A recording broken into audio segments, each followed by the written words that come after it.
Que após esse vídeo, tudo que lhe foi tirado, roubado, perdido, venha a ser restituído na sua vida, para a honra e glória do Deus Altíssimo.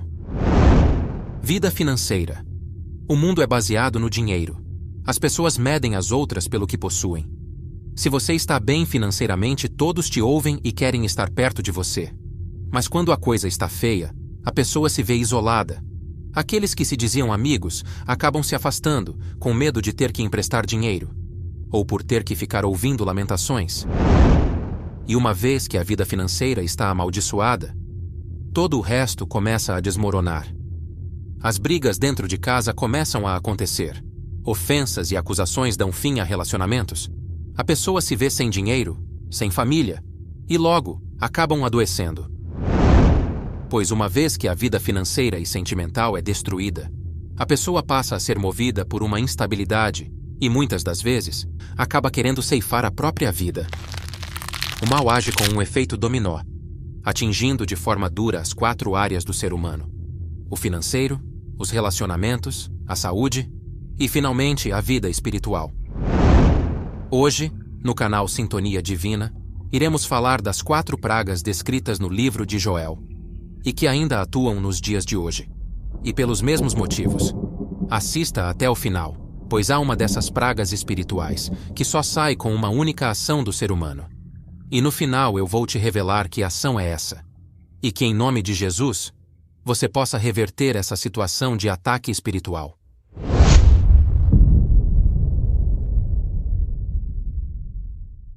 Qual é a área da vida dele que você está atuando?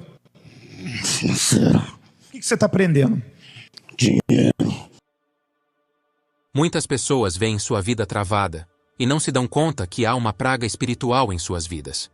A palavra de Deus nos faz entender sobre isso, como podemos ver em Joel capítulo 1, versículos 3 e 4. Fazei sobre isto uma narração a vossos filhos, e vossos filhos a seus filhos, e os filhos destes a outra geração, o que deixou o gafanhoto cortador, comeu-o o gafanhoto migrador, o que deixou o migrador, comeu-o o gafanhoto devorador, o que deixou o devorador, comeu-o o gafanhoto destruidor.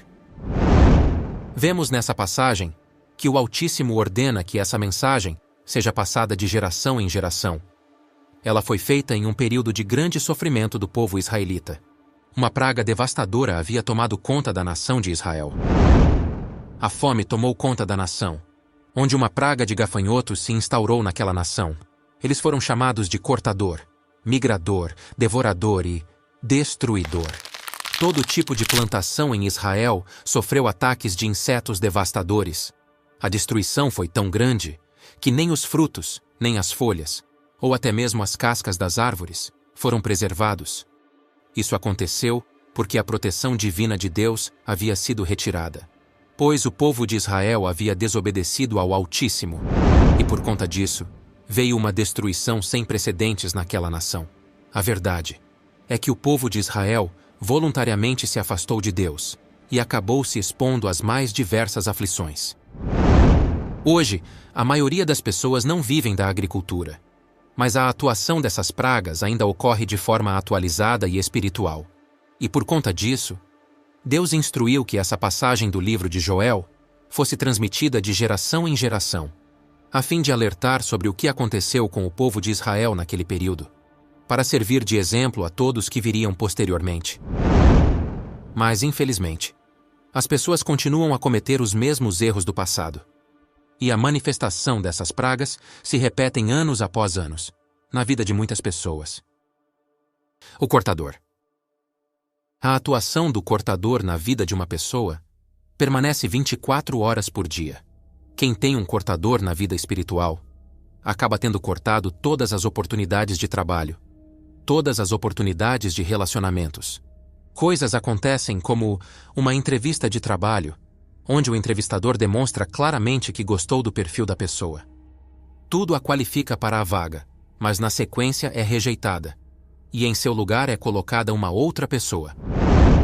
O cortador é quando a pessoa está prestes a fechar um grande negócio, um contrato que pode mudar toda a vida da pessoa, e sem explicação, mesmo tendo tudo acertado e até assinado, o negócio é cancelado. O cortador é quando a pessoa está prestes a casar. Até comprou os móveis, já pagou até a festa. Mas de uma hora para outra, há um corte na decisão de casar. O relacionamento sem explicação é cortado. O cortador corta as grandes oportunidades na vida de uma pessoa. Não são poucas as pessoas que um dia tiveram empresas, funcionários, viveram o melhor dessa terra. Tiveram uma vida bem-sucedida em todos os aspectos da vida. E hoje, estão reduzidas a uma vida de privações, necessidades e solidão. E nem se dão conta que foram vítimas desta legião de gafanhotos. Por serem atingidas pelo cortador, a pessoa entra em depressão e acaba se refugiando em vícios. E esses vícios passam a alimentar esse espírito. O cortador come através do cigarro, da bebida, dos jogos de azar, dos remédios. Quando esse mal entra, o corte é grande e destrói a vida da pessoa. O migrador. Quem tem a atuação do migrador vive uma vida inconstante. A pessoa não permanece em lugar nenhum, nem com pessoa nenhuma. A mente da pessoa é invadida por pensamentos de descontentamento.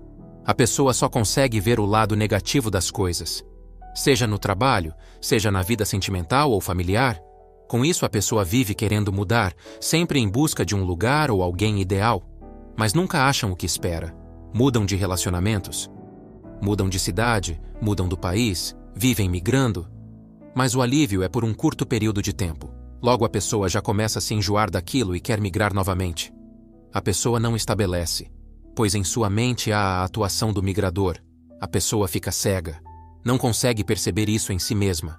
Essa cegueira vem dos maus olhos e do sentimento de que sempre a pessoa tem a razão. Quem tem o espírito do migrador em sua vida não permanece com nada. Vive uma vida oscilante. Não se firma com nada e nem ninguém, e muito menos com Deus.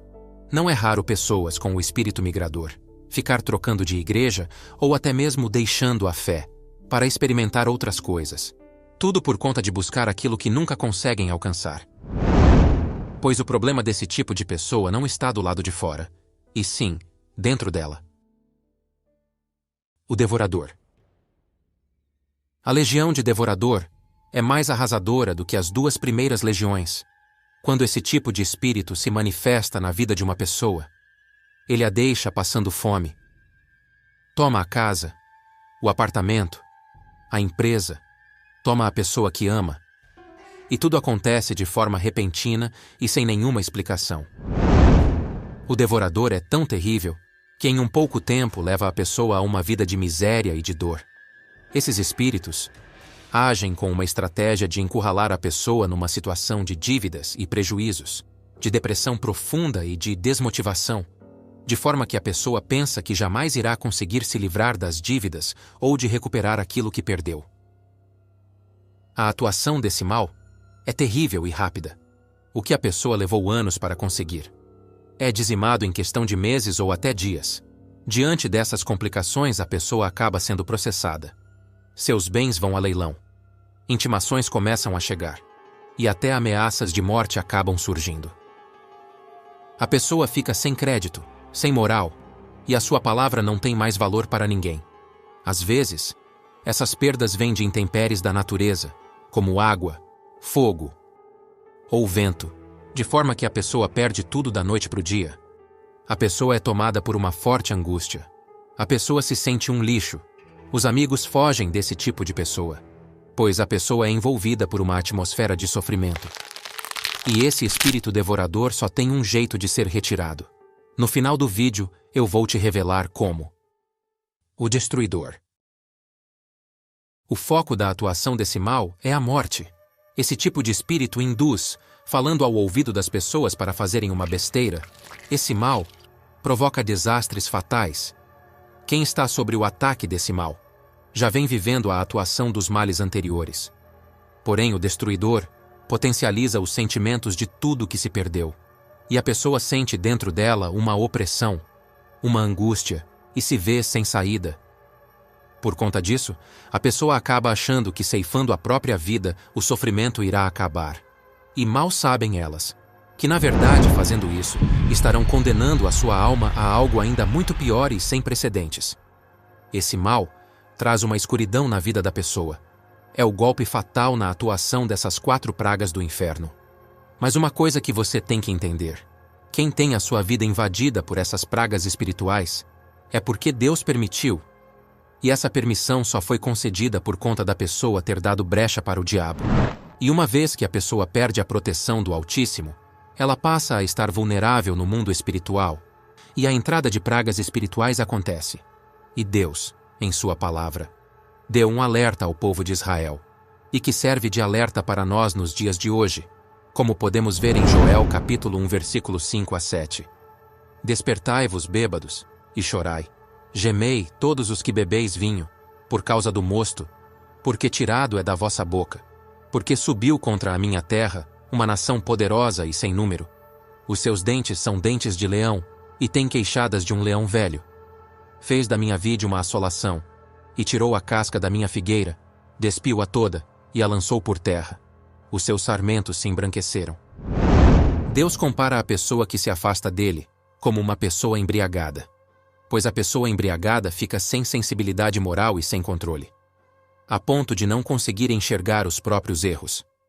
Deus está pedindo que as pessoas recobrem a consciência e façam uma reflexão sobre si mesmas. No texto sagrado, as pragas destruíram tudo, inclusive as vinhas. Mas ao invés do povo reagir na fé, acabaram se entregando à embriaguez. Hoje não é diferente. Há muitas pessoas embriagadas com o vinho da mágoa, com o vinho do ódio, da cobiça, da malícia, dos maus pensamentos e do desejo de vingança. E por conta disso abrem brechas espirituais, por onde essas pragas invadem, dizimando tudo, e Deus acaba não podendo fazer nada.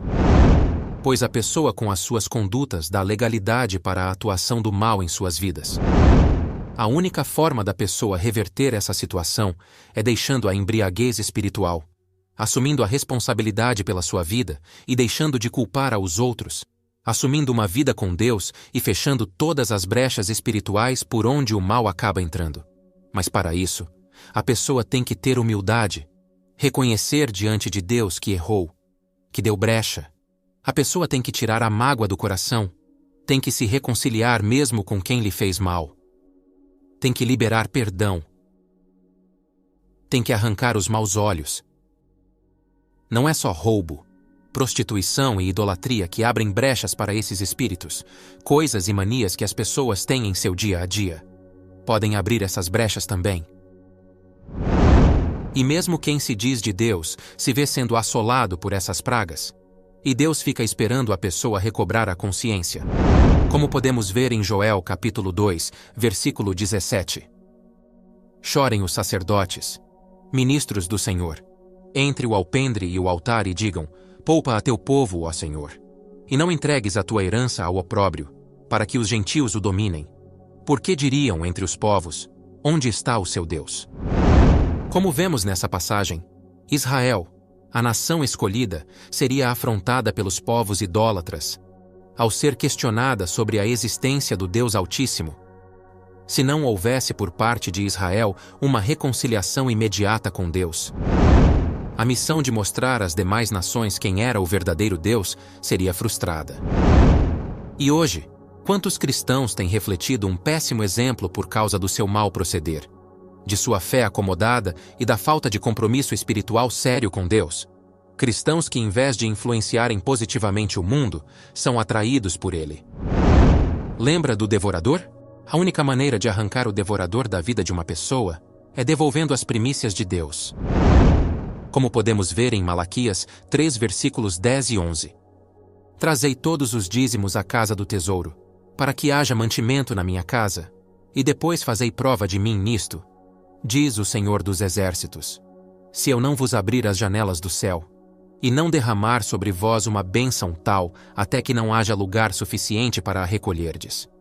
E por causa de vós, repreenderei o devorador, e ele não destruirá os frutos da vossa terra, e a vossa vide no campo não será estéril, diz o Senhor dos Exércitos.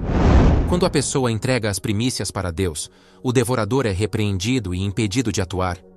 As primícias são os dízimos, mas muito se engana quem acha que dízimo é só dinheiro. Dízimo não é isso. Fizemos um vídeo sobre o dízimo, deixaremos ele disponível no box ao final desse vídeo. O povo de Israel recobrou a consciência e se voltou para Deus. Reconheceram seus erros e foram humildes, e Deus ouviu. E a chuva veio. Os pastos ficaram cheios. O azeite voltou em abundância, assim como o trigo e os frutos. Como podemos ver em Joel capítulo 2, versículos 25 e 26. Restituir-vos-ei os anos que foram consumidos pelo gafanhoto migrador, pelo destruidor e pelo cortador. O meu grande exército que enviei contra vós outros. Comerei abundantemente, e vos fartareis. E louvarei o nome do Senhor, vosso Deus, que se ouve maravilhosamente convosco, e meu povo jamais será envergonhado. Meu amigo, minha amiga, essa restituição não ficou no passado. Ela também acontece hoje. Acontece agora. Não desperdice o seu tempo lamentando o que perdeu. Mas aproveite para avaliar a sua vida espiritual e buscar aquele que tem o poder de levantar do pó o desvalido. O que até agora tem sido motivo de vergonha e choro, será a razão de alegria e louvor em sua vida. Amém.